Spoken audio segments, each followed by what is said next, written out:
All right, folks, coming up on Roland Martin Unfiltered for Tuesday, March 19th, 2019, Amendment 4 in Florida, which restored the voting rights to formerly incarcerated felons, under attack as Republicans play their games. No shock, hashtag, we tried to tell you. We'll be joined by Desmond and Sheena Meade, the folks, of course, who led that initiative to get it passed. A school officer lies about why he violently arrested a student. Said he was shoved. The videotape says his ass was lying. Why does he still have a job? Jason Van Dyke will not get a longer sentence for the murder of Laquan McDonald. We'll explain to you why. Facebook agrees to stop discrimination in housing ads, but it took a major lawsuit for them to do it. And also, New York City's elite public schools have major problems when it comes to who gets in. Black and Latino kids are being left out. Asian parents say everything is fine with us. And a top guy with the Wall Street Journal and Fox Business says white supremacists think Donald Trump is on their side. No shock to us. And another Fox host shows her total and complete ignorance when it comes to slavery. Yes, Katie Pavlik, I'm about to take your ass to school. It's time to bring the funk on Roland Martin Unfiltered. Let's go. He's got it. Whatever the miss, he's on it. Whatever it is, he's got the scoop, the fact, the find. And when it breaks, he's right on time and it's rolling. Best believe he's knowing. Putting it down from sports to news to politics. With entertainment just for kicks, he's rolling. It's on go, y'all. It's Roland Martin, rolling with Roland now. He's funk, he's fresh, he's real, the best, you know he's Roland Martin now.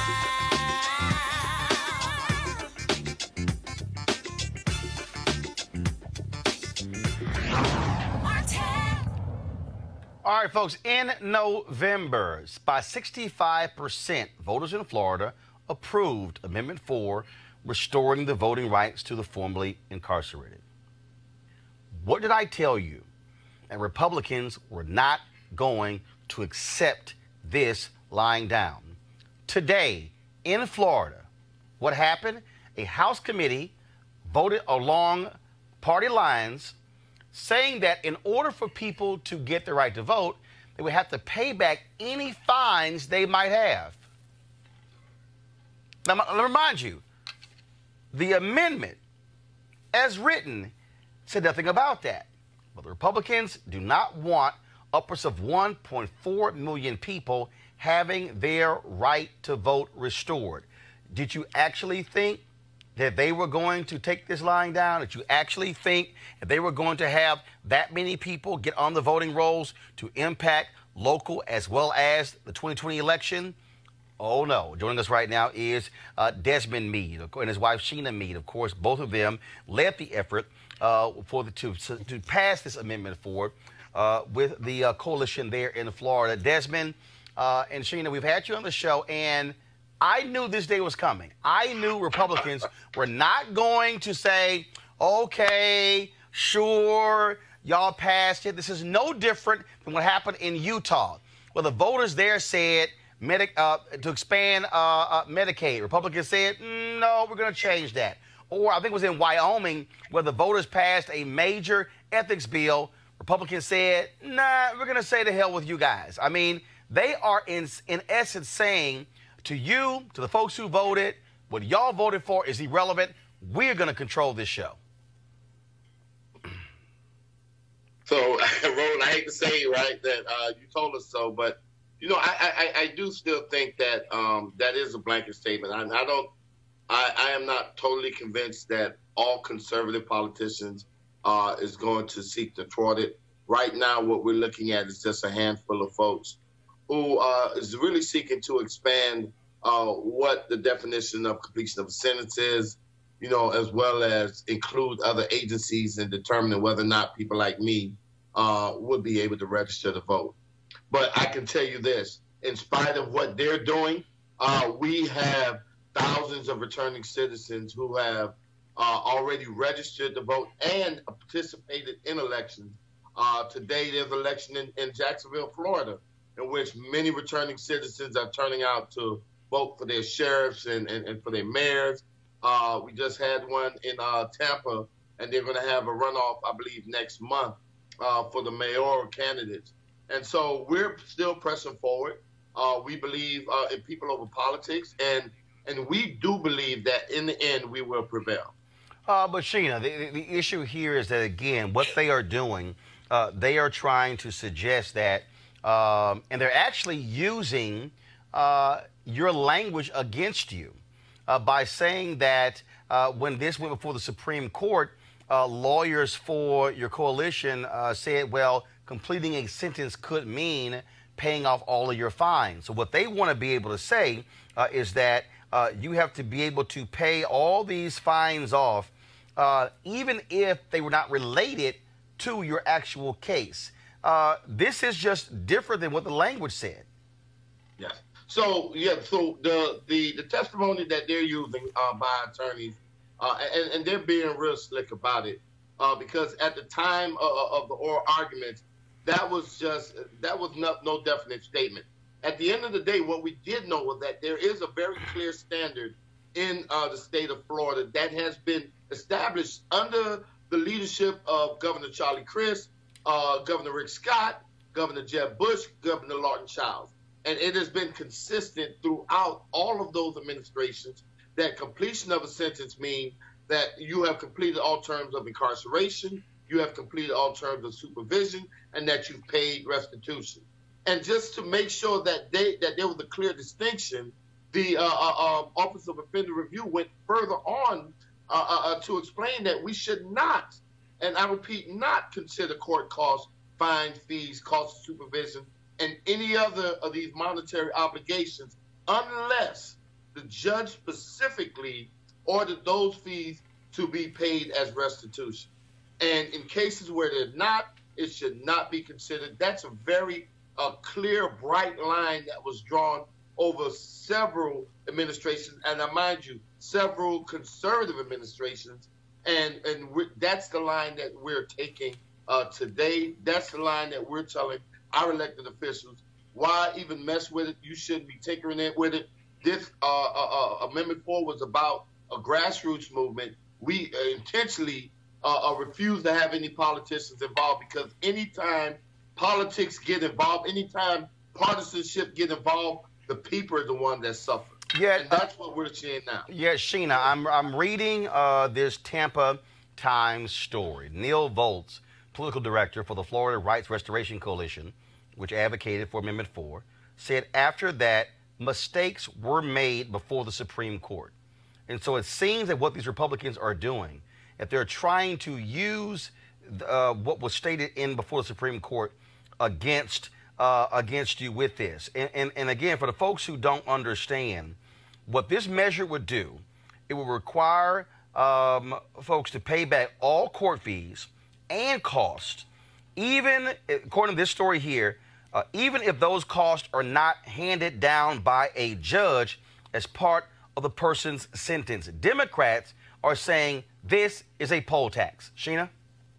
Yeah, so, Roland, well, thanks for having us on the show, and you are the prophet, and so I will give you that, but this is my approach. I'm a little bit more radical than Desmond. So my answer to all this, I'm an organizer, and Amendment 4 won in every state house district in the state, including conservative seats.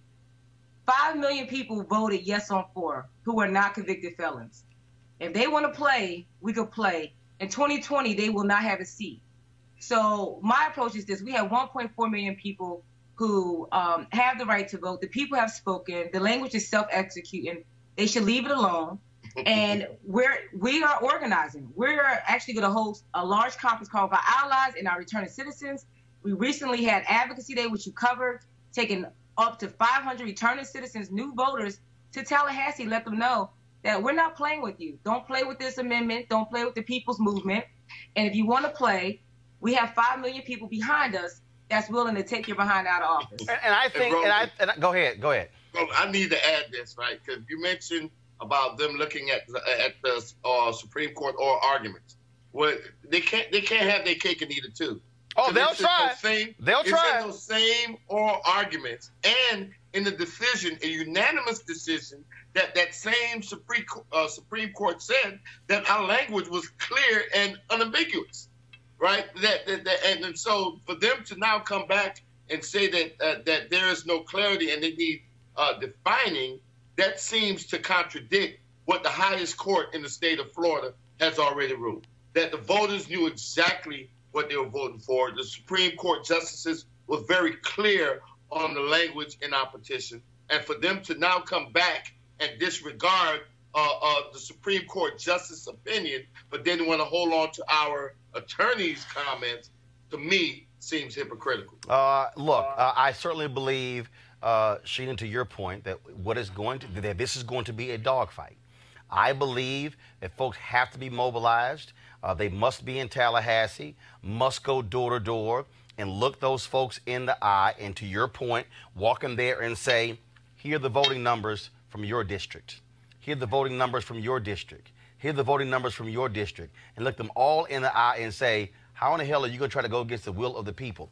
And this is where thousands of people should be dropped on that state capitol to let them know that they cannot be trying to play games here. But again, because what the Republicans, what they fear, this is a voter suppression tactic. That's what this is. This is designed to frustrate. This is designed to keep folks, because they know if 1.4 million people are added to the rolls, Florida is now no longer Trump country. It's now a different state in 2020. It changes the dynamics of the 2020 election. That's why they're trying to get this passed. Well, Roland, I want to say this. Can you hear me? Yeah, go ahead. Okay. So I don't think they understand the game that they're playing right now. One of the issues that, first of all, they are fighting against their own constituents. When we went to Tallahassee and took 600 people, those were not all 600 Democrats, right? Registered returning citizens. These were conservative, also members that we have in our organization who would like to vote for Trump, who wanted to support DeSantis. But you know what? They're going to turn their own constituents against them because they're saying you're blocking me from the ballot box. They're impacting their own constituents. I don't think they understand that. Oh, they do. And so, no. Let me be real clear. They do, because I'm showing you precedent. Republicans in Wyoming, I believe it was Wyoming, it totally ignored the voters on the issue of passing an ethics law. Republicans in Utah totally reversed the voters' will when it came to expansion of Medicaid. Republicans in Maine, the voters there had same-day voter registration. The Republicans in 2010, I believe, overturned that.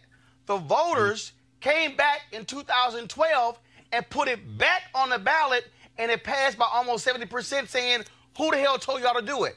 The Republicans in Michigan right now are trying to mess around with the amendment that was passed when it came to the commission to draw lines. They are so they, trust me, they don't care. Even if Republican voters, this is about power. Final comment. Right. So what I'm saying is, okay, that's the voters, but what I'm speaking of right now are the new reenfranchised voters that are registering as conservatives. They are actually fighting against their own people right now. So you have 1.4 million people that were impacted.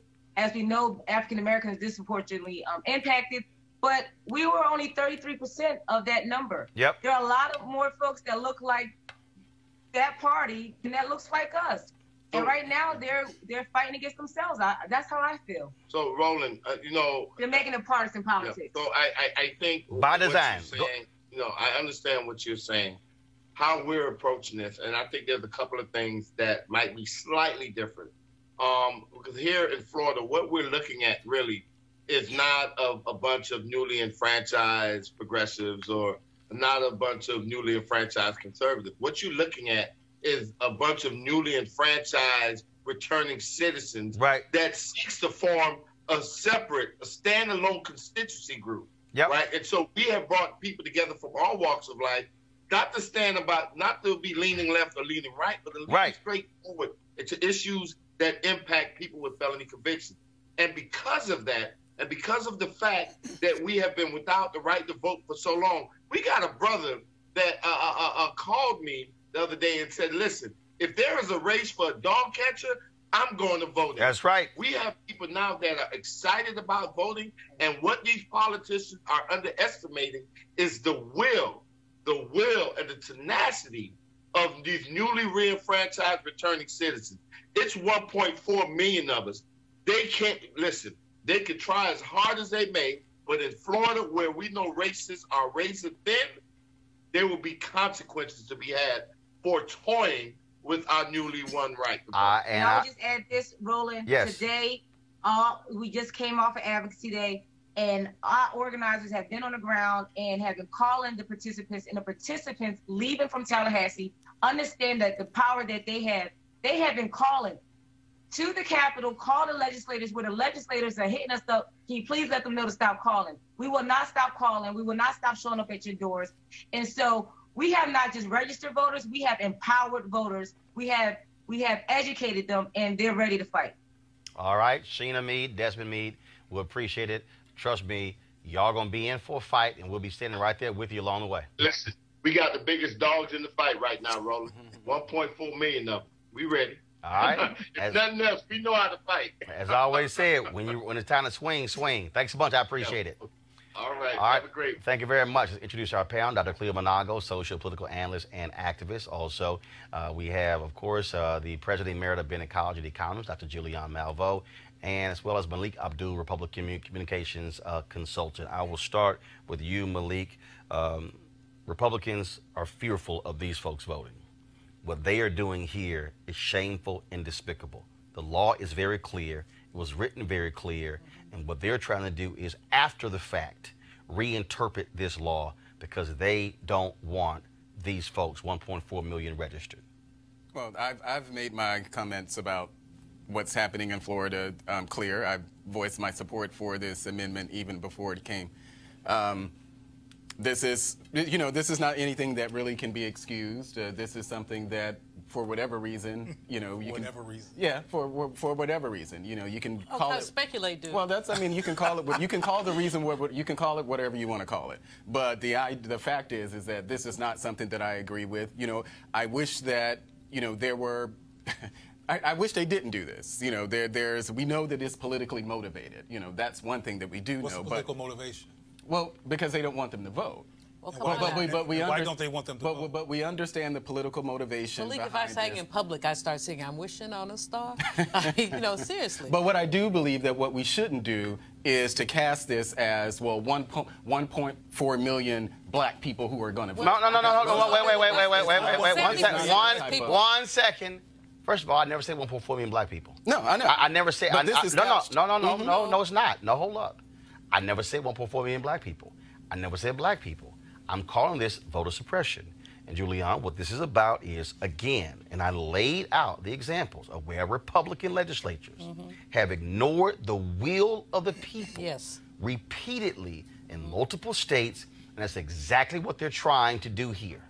And it's not black people. 70% of these people are Caucasian. And so let's just be clear about that. We don't know how they fall along the political spectrum. Some of them are probably Democrat. Many of them are Democrat. Many of them are also Republican. We don't know that. What we know is that Republicans have a history of suppressing the vote. It doesn't matter who the vote is. If they can't guarantee the vote, they will suppress it. Furthermore, the notion of having to pay your fines has a class bias to it in terms of who is going to be able to pay fines. Mostly African American, and many of the white returning citizens are people who have limited means. And so you say you have to pay your fines. Who has the money to pay the fines? What you really have, you have good sense, but you don't always exhibit it. Because you say, I like to think that I have good sense. But you don't always exhibit it because you say, well, why would they do this? That's your opinion. I wouldn't say that you don't have good sense. My good sense has been demonstrated. Cleo, here's the thing here. Here we go to my iPad. This is a story from February in Politico. Utah GOP shrinks Medicaid expansion, defying voters. The Republican governor signed a bill curbing Obamacare's Medicaid expansion months after voters approved the program. Republicans in state after state don't give a damn about elections. They will use their power in the legislature to say, we don't care what y'all decided, we're going to do something totally different, and y'all got to deal with it. That's clearly true, and you have highlighted several examples of that. It's true. I wish the Meads luck, and I wish the returning citizens luck, but my concern is that they're assuming that things are static and that perspectives are static. And what I mean by that is that some of these white people who are 7% of the returning citizens could wake up and go, wait a minute. And some of the 5 million people that voted for it who were white could say, wait a minute, okay? They might have voters' remorse. They might be, wait a minute, we have a chance to make sure now that we can keep power, because we were glad to vote at first, and we were supporting the Meads because they were doing what they were doing, and we appreciated what they were doing, but wait a minute, let's wake up here. White people get a chance to stay in power. We're going to vote differently than we voted the first time. So now remember. First of all, there's no other statewide vote. This is the legislature, so it's approved in committee. Now the question now goes to the next body, and that is House. The Senate has to vote. So the question then becomes, will the legislature? First of all, Republicans is that body equally bipartisan? Oh God, no. The Republicans have, I think Republicans have, I think, an 81-seat majority in the legislature. But the thing that I said, because when this passed, I told Desmond, I said, Desmond, this is about to happen, and I understand this point, but they're about to be in for a dogfight. Absolutely. The Republicans in the Florida legislature are not going to say, you know what, y'all right. No, this is about to be a dogfight. Right. And they better be ready to marshal the people to literally descend on Tallahassee to apply maximum pressure. Final comment. Roland, go ahead. That's what I was responding to. I wasn't responding to voters literally. I was responding to with them saying that they're going to have people making phone calls. Right. That people were going to be rallying behind them, and some of that 1.4 million and that 5 million are not going to rally behind. Well, that's them. the point. That's they don't have 1.4. They don't have 1.4 million dogs. Yes. All the dogs are not their dogs. But that's what we. And there's some new dogs on the other side. Well, again, but everybody should get in the fight. That's the bottom line. Well, I'm telling you right now, at the end of the day, it's going to be a serious fight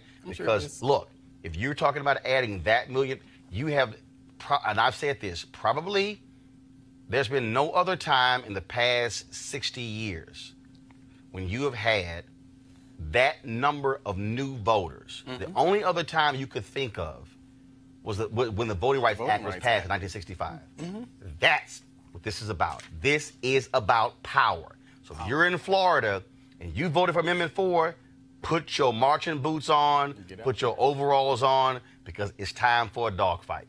All right, folks, speaking of fighting, let's go to our next story. No charcoal grills are allowed. I'm white. I got you, girl. Illegally selling water without a permit? On my property. Whoa! Hey! You don't live here. I'm uncomfortable. All right, folks, a lying school resource officer in Springfield, Massachusetts, now has a different story because he said that a student shoved him. But watch this.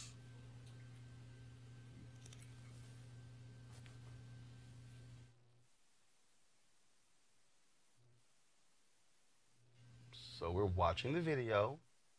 He says a student. We see the officer grab the student by his neck.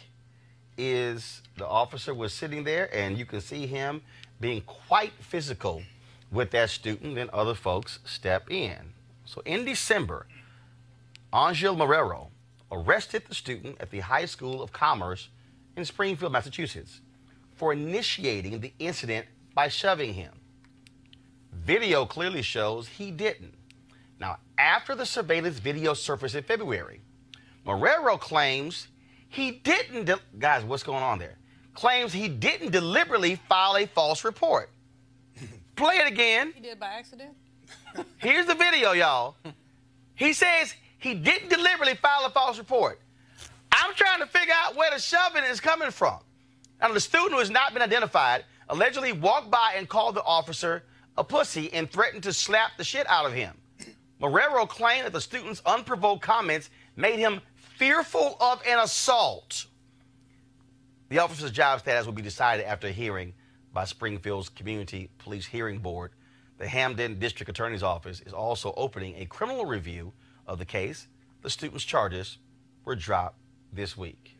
He should be charged for assault and fired. He should be fired. Absolutely. He should first fired, then charged for assault, then personally sued. This is a child. Even if the child did shove him. No. This is a police officer. Even if he did. No. There was no shoving. Yeah, he did. No. She's been No. hypothetical. There was no. We ain't even going there. There was no shoving. I got you. Even if he cussed you out, you don't grab him by the throat and then you come back and lie. And they say you by accident. You lied The reality by is accident. he lied in purpose. order to cover up what he did, because Cleo, he did not realize it was a camera up there recording the whole thing. Right over his head. Clearly, he didn't realize it. And clearly, he figured he's going to lie like they always do and get away with it. Yes. But what are black parents doing to prepare their children to live in such a hostile environment? That's what I want to know.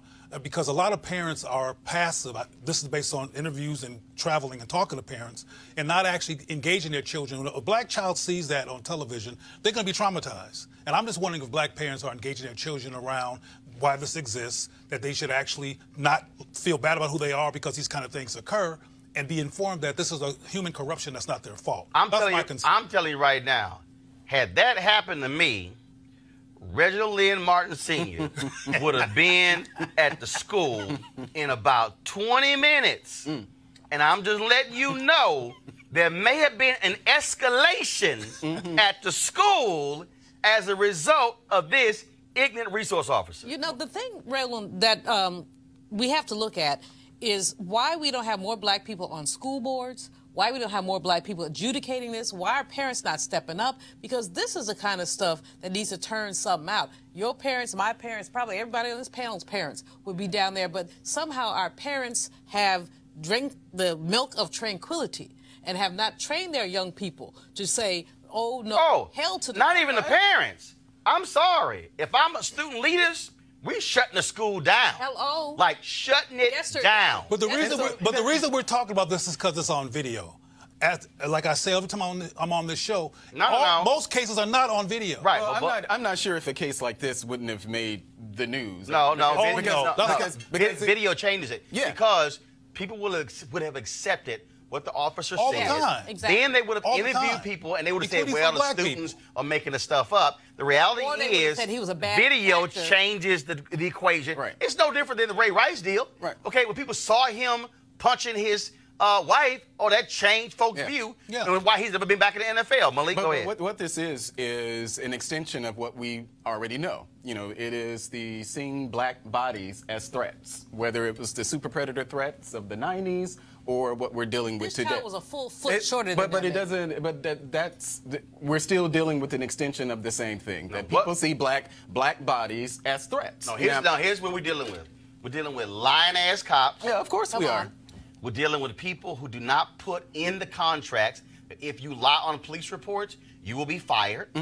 We're dealing with, he can change, he can sort of change his mind. To me, this is real basic. This is where we don't even have to have a hearing. Oh. Okay, you said the kid pushed you. Lie. That was a lie. You lie on a police report.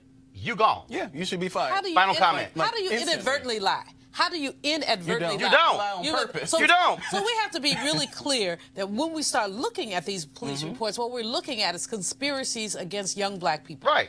Our young boys, our young girls are not allowed to have childhoods, and this is a tragedy. And here's the piece. And again, what we're dealing with here, when you talk about what happens all across this country, same thing we're about to talk about in Miami-Dade County, Florida, okay, where you have 5 recent incidents of police misconduct that have gone unpunished. The same problem. Reuben Roberts, chairman of the Miami-Dade NAACP, thinks a civilian review board is needed to rein in the police department. He joins us now from Florida. Reuben, welcome back to the show. So let's go over these 5 incidents. Here's a video we showed last week of cops violently arresting a black woman who had called the cops after being threatened by a white man with a gun. Let's take another look. Just calm down. You know what? She needs to be corrected, if anything. Calm down. All right? Why? Why do I have to be corrected when my life was just great? And if my daughter's sick, I just want to go to the store and charge my phone. Please stop. She didn't even do nothing. Touch me. Do not touch me. Do not touch me. What do the not record heck? this. I Do not am. touch me. What the? Do not Why are you touch doing me. that? Why are you doing that? Do not touch Why are you me. doing Do that? not touch me. She's not doing nothing. I wanted to call my kids. I just said I wanted to call my kids. My phone is dead. What do you not understand? I got a gun pointed in front of me, and my kids is sick. I'm stressed out. I need to go. All right, here's the violent arrest of Ephraim Casado, where the police lied about what happened. Shocking. Officers claim that Casado exited the car, quote, concealing his hands before committing a battery upon the detective. Press play.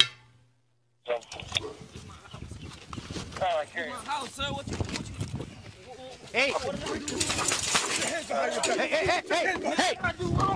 Hey, put your hands back! Put your hands behind your back, man! Well, that's abuse.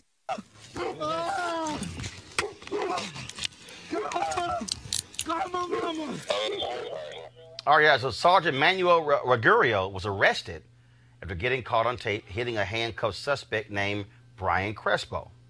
Here's that video.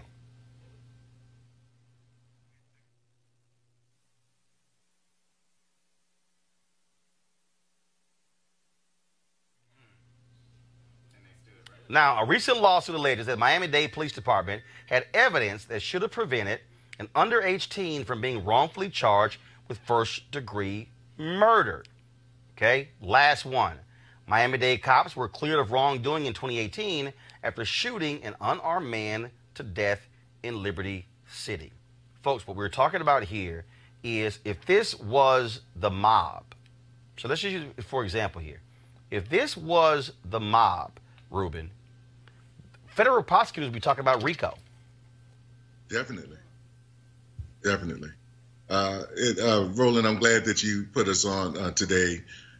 Miami-Dade branch of the NAACP, we've been on the scene for all of these incidents most of these incidents that you played.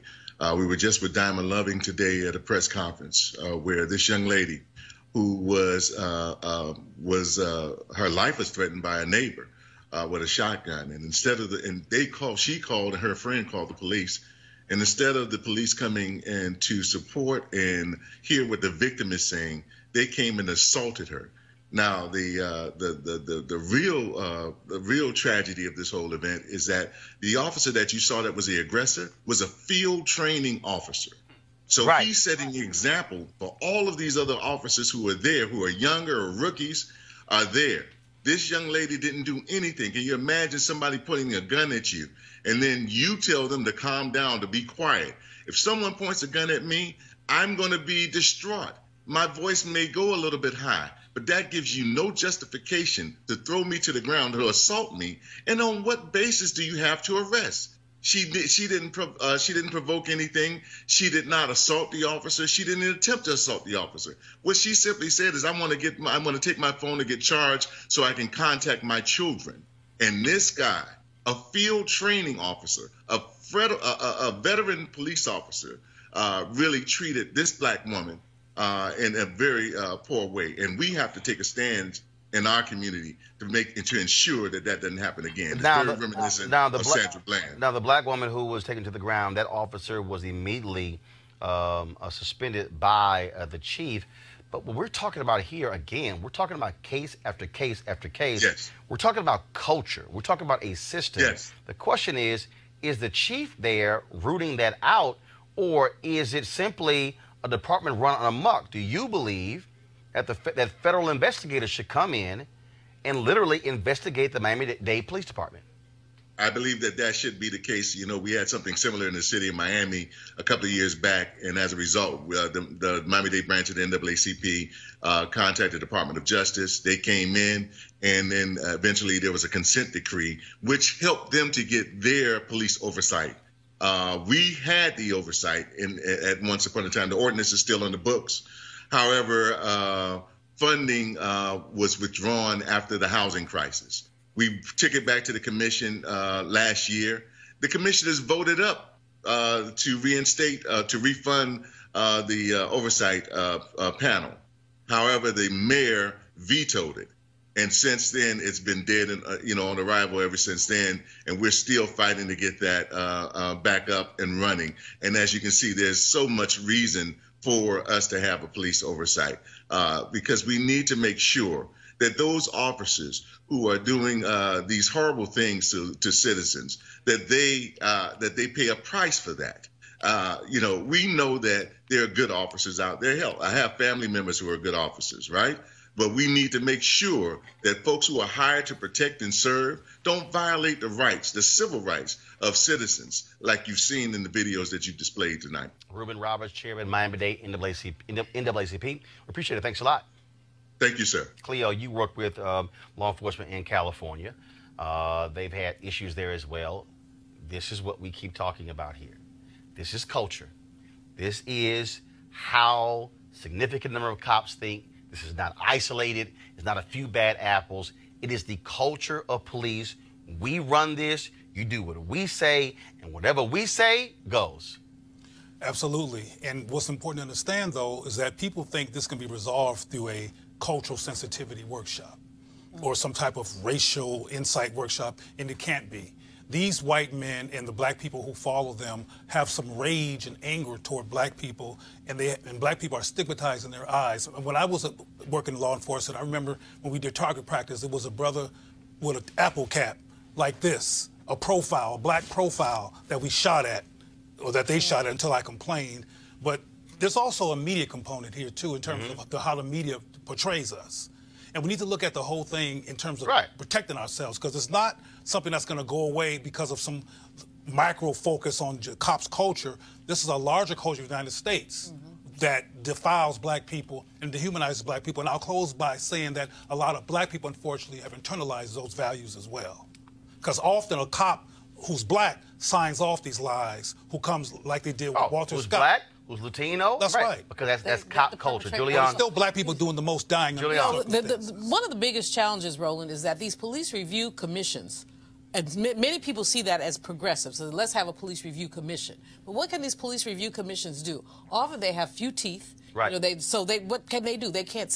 They can investigate. They cannot suggest suspension, firing, or anything like that. They can simply investigate. And so it's sugarcoating.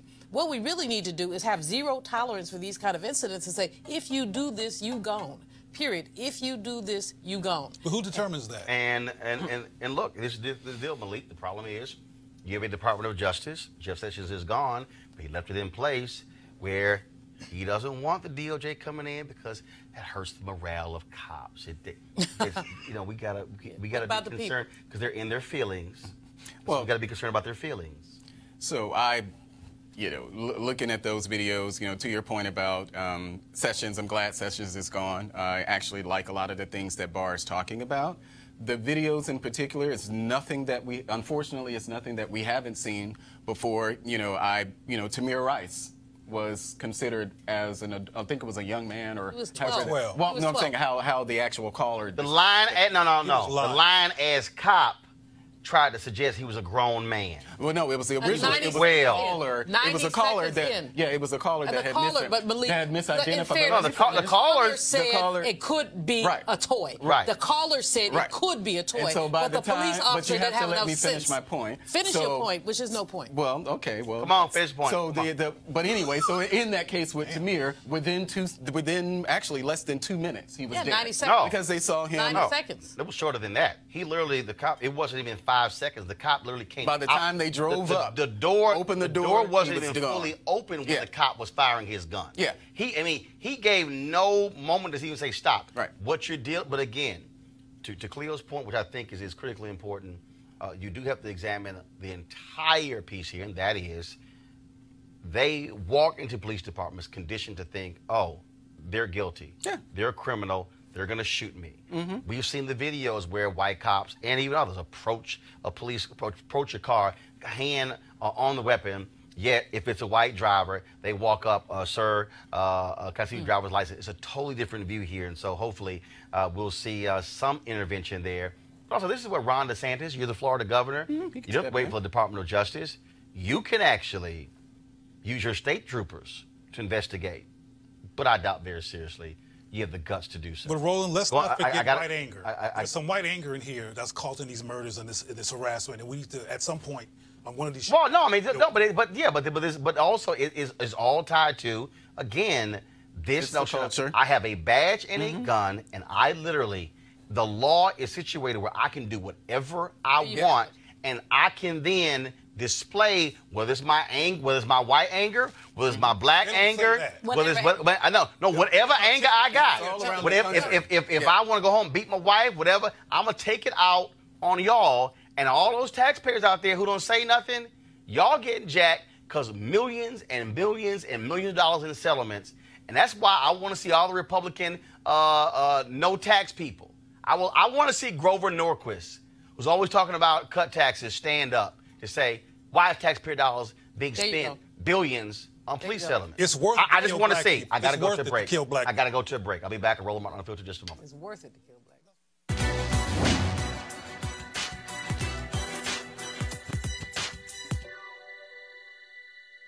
It's not the load that breaks you down. It's the way you carry it.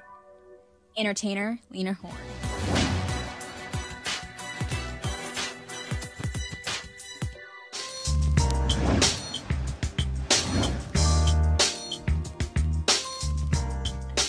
All right, folks, HBCU Giving Day. School is Norfolk State University, founded in 1935. It's located in Norfolk, Virginia. Notable graduates include Tim Reed, Karen Briggs, Nathan McCall, Yvonne B. Miller, J.B. Smooth, Susan D. Wigginton, many more. If you want to support Norfolk State, go to nsu.edu, nsu.edu.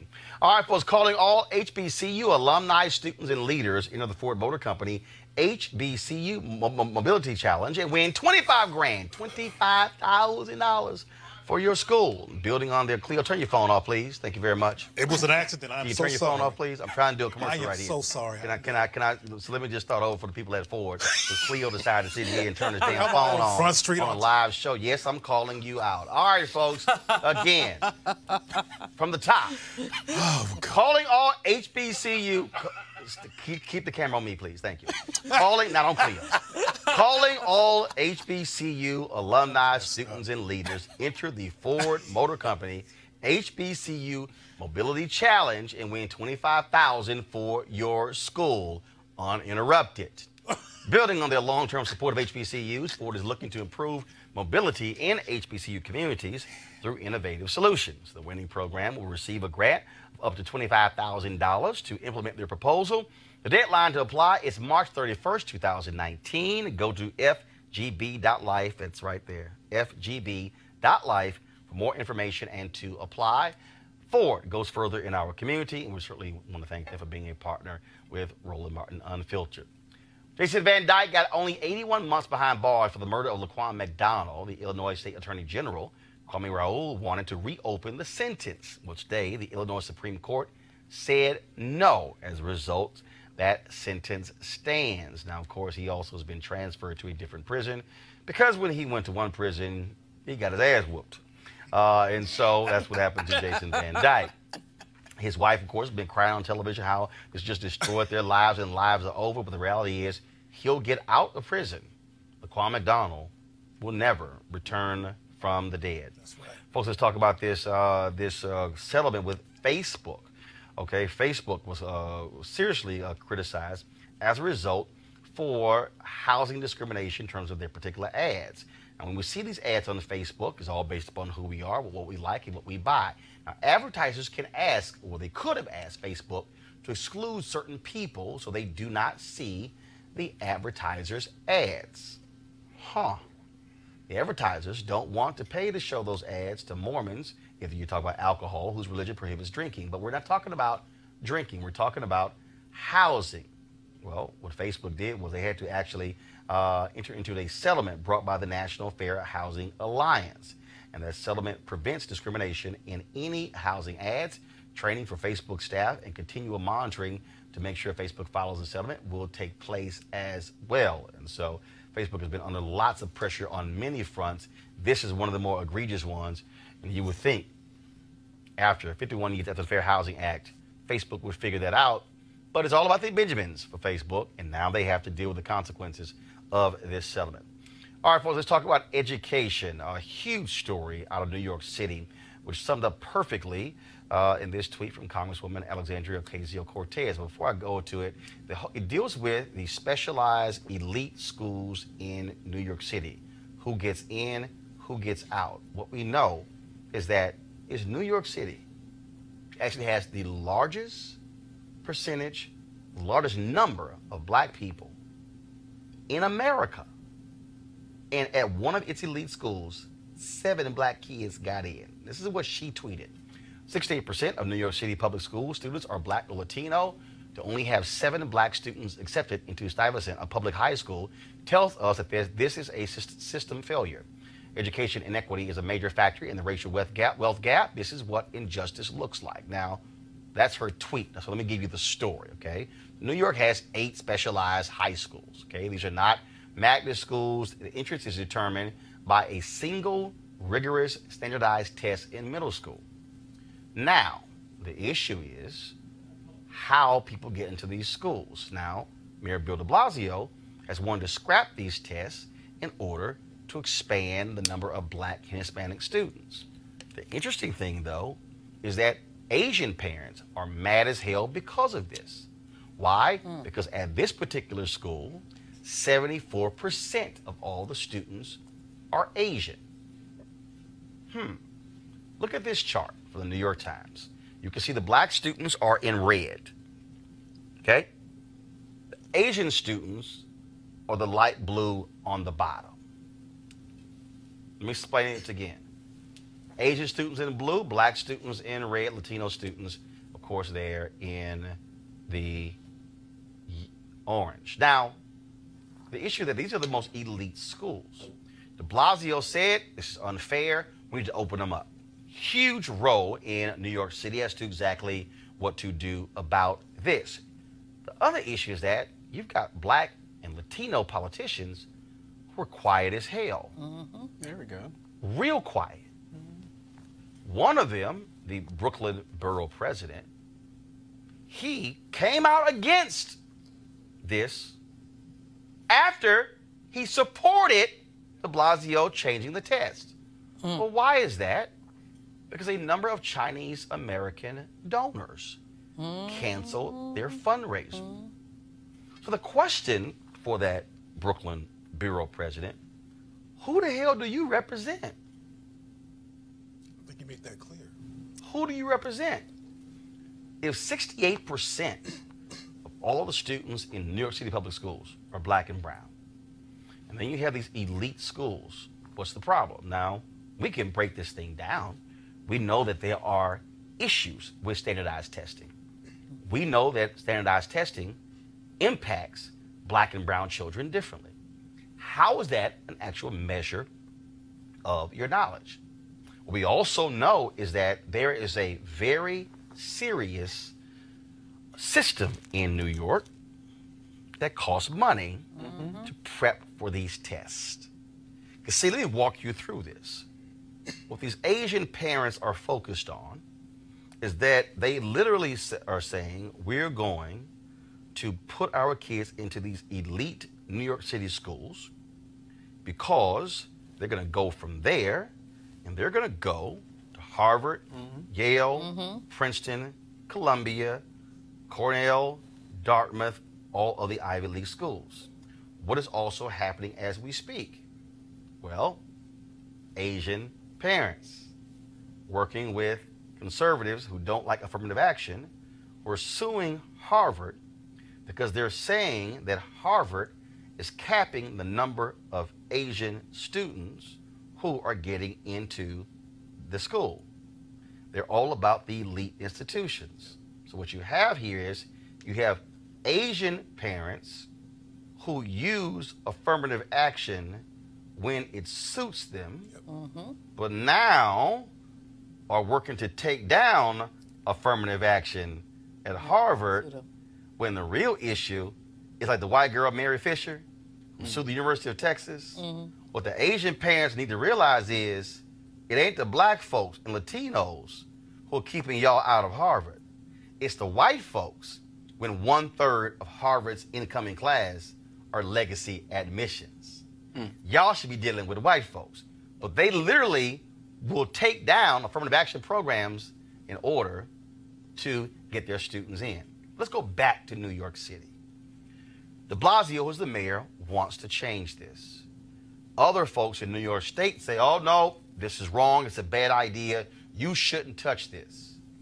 This, folks, is a fundamental problem because what we're dealing with is there even one solution. Somebody said, well, what if we then, since we have 8 elite schools, why don't we just create a 9th one for the Asian students? No. Create a separate school for the Asian students? So, again, walking you through the problem here. You have these parents who are spending thousands of dollars on special tutors, on programs to ace the test, which Black and Latino parents can't afford. You have serious inequities here. The question is, what is New York City going to do? Also, what are these Black and Latino politicians going to do? A couple of years ago, I spoke to the Black and Puerto Rican caucus in Albany, New York. This was not an issue. Trust me, I lit them up then. They probably would not want me to have to come back and speak to them again when it comes to this issue. I want to go to our panel here. Juliana, I'll start with you. You were president of a college here, Bennett College. This exposes how shameful New York City public schools are, and how you have all of these white folks, liberals, Asians, liberals, who say, oh, don't you dare touch these special schools, because they have benefited more than anybody else from the system and don't give a damn about leaving Black and Latino kids behind. And just step back for a moment, Roland, and talk about the economic implications of this. These schools are taxpayer funded. All of the tax dollars from New York are going to fund these schools. So Black parents' dollars, Latino parents' dollars, everybody's dollars are going to fund these schools, but our kids are not getting the benefit of these elite schools. So it's literally a transfer from the poor to the wealthy. And that's something that I think has been missing in part of the conversation. Yes, we can talk about the myth of meritocracy, and it is a myth. We saw that with the college admissions scandal, but we also see when we look at the entirety of the pipeline. What's on the pipeline? How do you get to these schools? As you say, people are paying for tutors. People are paying for supplemental education. If you make the average income for an African-American family is under $40,000 a year. Average income for a white family, something around $70,000 a year. So if you make $35,000, $40,000 a year, where is the tutoring money coming from? There's no program to supplement tutoring for all children. So this is not about a meritocracy. This is about a wealth autocracy, if you will. And Asian folks have been, many of our allies have stood with us, but many have not, because it's really all about the Benjamins. It's about their bottom line, not about our bottom line in access. I think simply on the basis of the transfer of wealth from the poor to the wealthy, by taking my tax dollars, and my child is going to a raggedy school, and saying my tax dollars are going to support Stuyvesant, which is a state-of-the-art school in New York, that is patently unfair. Bill de Blasio is doing the right thing, but because of, the law is designed to support the status quo. Here is a tweet from Kristen Clark. Go to my iPad, please. In 1975, Malik, there were 303 Black students at Stuyvesant, one of New York City's elite public schools. Look how the numbers have declined. 1980, 212. 1990, 147. 2000, 109. 2018, 10. 2019, 7 Black students offered slots. Wow. Wow. How to explain that? I don't know. I don't know if they did some type of study explaining exactly what happened between the years or anything. But what I do know is that, as much as what you said, these politicians, they need to get behind it, the Black politicians. And I'm talking about people on both sides. It's not just Democrats, but Republicans as well. We need to start looking at these things collectively. Let me give you one more. The Bronx High School of Science. 12 offers to Black students out of a class of 803. That's 1.5%. In 1994, 11.8%. 2005, 4.8%.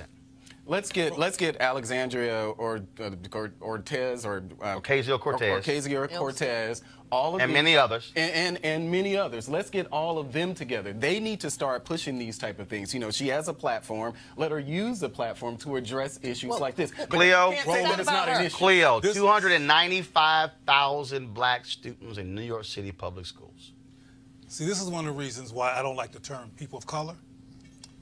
Because the term people of color implies, without explanation, and it's usually without explanation, that we are this group of people outside of whites that go through this similar challenge.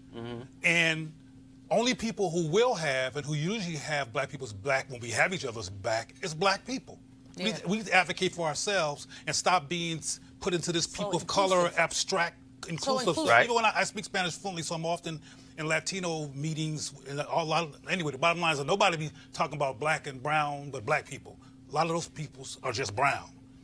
We need to be just black. Black. And be glad about that. So I hope the point I'm making is clear here is that people of color, those people of color are Asian. They are not only not caring about black people, but they're helping to bogart and get in the way of black progress. There's a lot of that under the rubric of people of color. That's why we need to stop being non-whites, which is what people of color means. They need to scrap black. That's why. Well, and that's the piece. And there are many people who believe the test should be scrapped, and you should have some other measurement. But here's the piece.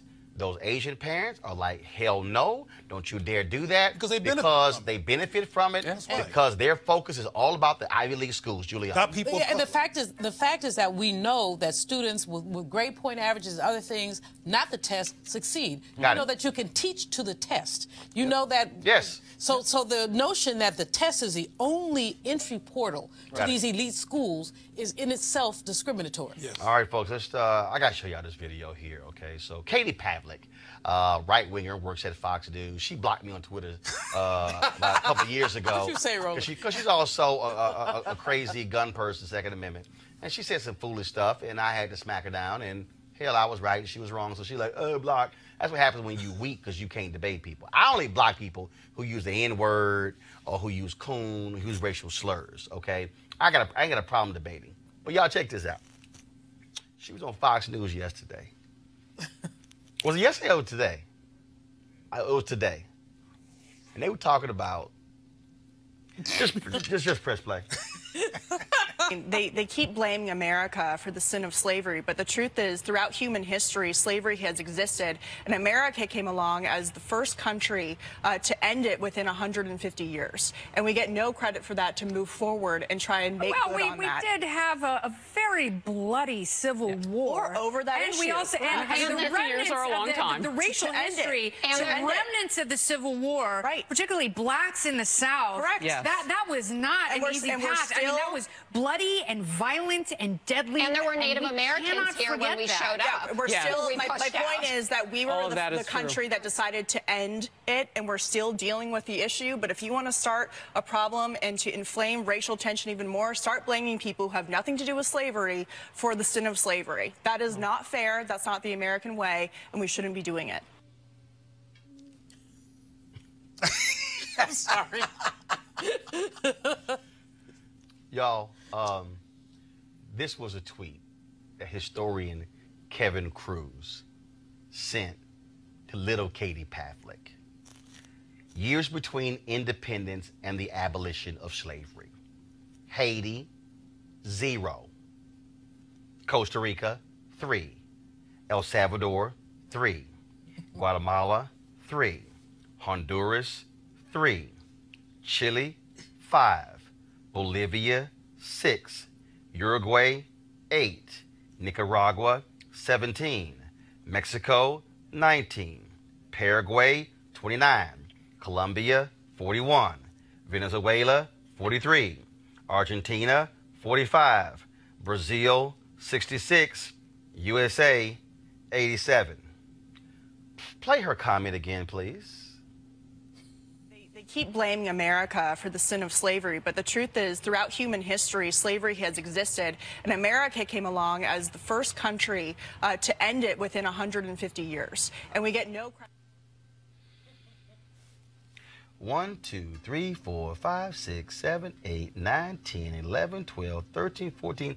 There are 15 other countries, Katie, who did it before we did. You lying. And then, y'all, you got Kennedy, white woman, libertarian, who was like, hey, hold the hell up now. Jim Crow, slavery without shackles, that kind of had an impact on black people as well. Here's what kills me. White folks want credit. It's like, you should give us credit. I didn't kill you. I should give you credit because you didn't kill me. You should, you know what? You should give us credit because we allowed for you to have your own show. Credit. Y'all, she don't even understand 243 years of slavery, right. 10, 12 years of Reconstruction, and then 92 years of Jim Crow. Like 243 years of slavery, and then 243 years of slavery. Y'all free 10, 12 years. 243, 10, 12. Yeah, it's even exchange. This is how, this is idiot. Now, see, a lot of y'all out there got mad yesterday when word came out that Donald Brazile signed with Fox News. Let me give you my take on this. I ain't got a problem with it. You know why? Because you got to have light in darkness. You got to have folks who are willing to sit there and go, Katie, what the hell are you talking about? Now, Harris Faulkner didn't say much. I guess let the other white women handle it because she's the only black woman who's sitting up there. But the reality is, that's beyond stupid. And what you have to understand, folks, is that when a Katie Pavlik says this, she is having an impact on other stories as well. See, I ain't got a problem with the Lion's Den. Y'all have heard me say it. I would take on anybody on Fox News and Fox Business any day, anytime, anywhere. Run them up like it was a track meet. Sean Hannity, Laura Ingraham, Martha McCallum, Shannon Breen, Tucker Carlson, Lou Dobbs, don't matter to me. See, you have to fight fire with fire. You've got to expose the ignorance of these people. And the reason why you have to go on there is because when a Katie Pavlik says something that damn dumb, you have to understand that somebody is watching.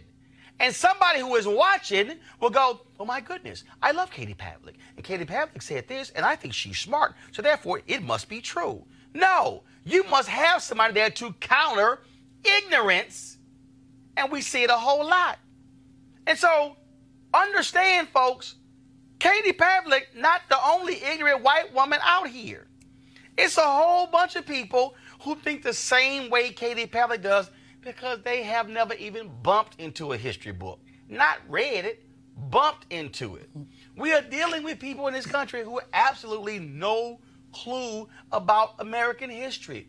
These are the same people who literally think, yo, black soldiers and white soldiers were kicking it together in World War II. Not even realizing when the war was over, you had literally fights between white and black soldiers in train depots the moment they got back into America. These are the people, y'all, who become anchors and TV hosts and who gets hired by Trump to be UN ambassador and to be spokeswomen and spokespeople in the State Department. Do y'all understand that? We cannot say we're going to avoid the folks at Fox News. Oh, hell no. You got to go right at them with truth. You got to bring integrity, character, honor, and consciousness to the battle. Now, I agree. Democrats chose not to have the debate on Fox News. Ain't no problem with me because Republicans didn't have one on MSNBC in 2016. But Donald Brazile signed with them. I ain't got a problem with it. Hell, sign 10 more black people. You got to have warriors who are fighting in an information. This is information warfare. Let me say this again, folks. This is information warfare. The reason this show exists is to counter the lies that you're seeing. It's to be able to bring truth, to be able to enlighten you and empower you to get you to understand what's going on. We lose when we are unwilling to engage the crazy folks. Glenn Beck went on Sean Hannity and said, if Trump doesn't win in 2020, It is the end of America as we know it. Yes, Glenn, you're right. It's the end of America of white supremacy. It's the end of a crazy person sitting in the Oval Office who lies even when he wakes up. He'll lie about what time he woke up. He just makes up stuff. So yes, Glenn, it should be the end of an absolutely narcissistic, crazy, ignorant, demented person who is sitting in the Oval Office. Folks, truth must always come to light. And I appreciate you, Katie Pavlik, for showing us your level of ignorance. Clearly, you didn't get into one of New York's elite schools because you would have failed that on the test. But I want y'all to understand, it's a whole bunch of Katie Pavliks walking around here, and we got to take them down one by one. And if we got to hit them in the head with a history book, now some of y'all see right there the conservatives like, oh my God, Roland's calling for violence against Katie Pavlik. No, what I'm saying is, Katie, pick up a book, any damn book, by a real historian. And I'm not talking about that hat, Dinesh D'Souza. Final comments? Going down the line, I'll start with you, Malik. Well, in this particular case, I actually watched it. I watch Fox every day, and damn, surprise, shocking! Surprise, hello, surprise. can the Republican just say something on the set without getting? That's painful, brother. So I watch it. That's painful. Go ahead. I watch it every day. I watch that show every day. I watch Harris Faulkner every day. Fox News has a lot of actual solid journalists on their show. On this particular segment, that I saw today, the pushback that you saw from Kennedy, that's the same sort of pushback that you see on Fox when these type of things come.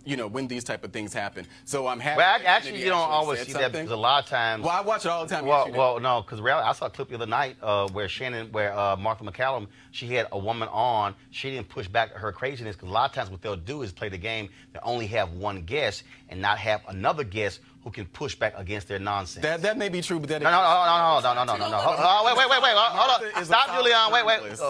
Malik. It ain't that may be true.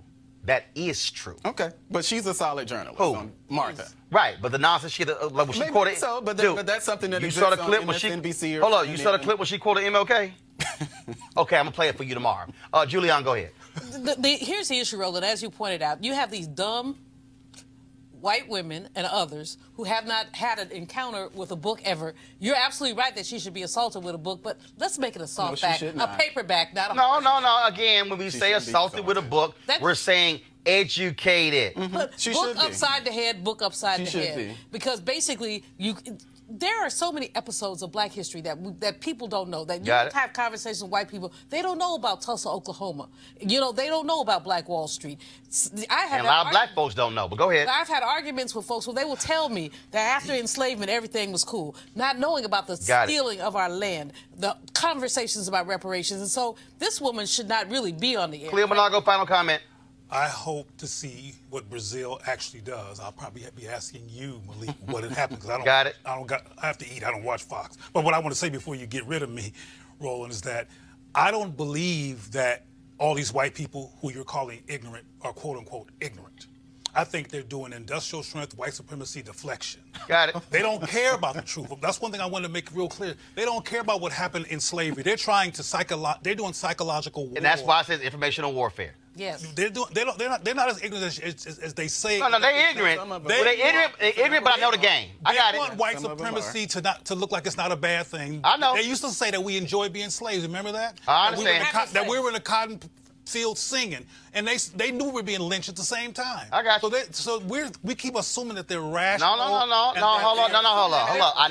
Hold up. I can call you ignorant, not assume you're rational. They're not No, they have a strategy, is what I'm saying. I understand. When she says that deflective crap, which is all over Fox, they're doing that to create a narrative in the society that reflects any clarity about what's really going on, so they can stay in power. All right, y'all. It's time for us to go. Great show today. If you want to support Roland Martin Unfiltered, please go to RolandMartinUnfiltered.com. Join our Bring the Fan Bring the Funk Fan Club. We'll actually roll those credits on Friday, all the folks who have donated to join our fan club. And also on Friday, my one-on-one with Lisa Ray. Don't want to miss that. We talk about, again, being aware of issues in politics and the importance of voting. You definitely want to hear her testimony about that as well. So again, support us at RolandMartinUnfiltered.com. I'll see you guys tomorrow. Holla!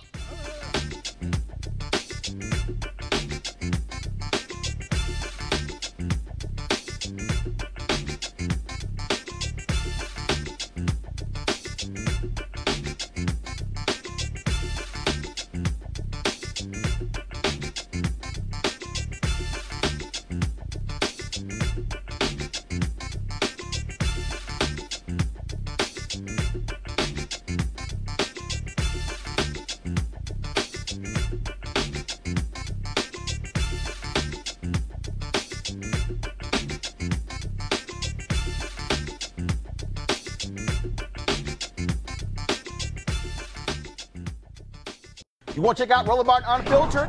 YouTube.com/Roland S. Martin. And subscribe to our YouTube channel. There's only one daily digital show out here that keeps it black and keep it real. It's Roland Martin Unfiltered. See that name right there? Roland Martin Unfiltered. Like, share, and subscribe to our YouTube channel. That's YouTube.com/Roland S. Martin. And don't forget to turn on your notifications so when we go live, you'll know it. You want to support Roland Martin Unfiltered? Be sure to join our Bring the Funk fan club. Every dollar that you give to us supports our daily digital show. There's only one daily digital show out here that keeps it black and keep it real. It's Roland Martin Unfiltered. Support the Roland Martin Unfiltered daily digital show by going to RolandMartinUnfiltered.com. Our goal is to get 20,000 of our fans contributing $50 each for the whole year. You can make this possible. RolandMartinUnfiltered.com. Hey fam, want to check out Roland Martin Unfiltered, the blackest show on all of digital, cable, and broadcast. Check out our audio podcast. There's only one daily digital show out here that keeps it black and keep it real. It's Roland Martin Unfiltered. Press play.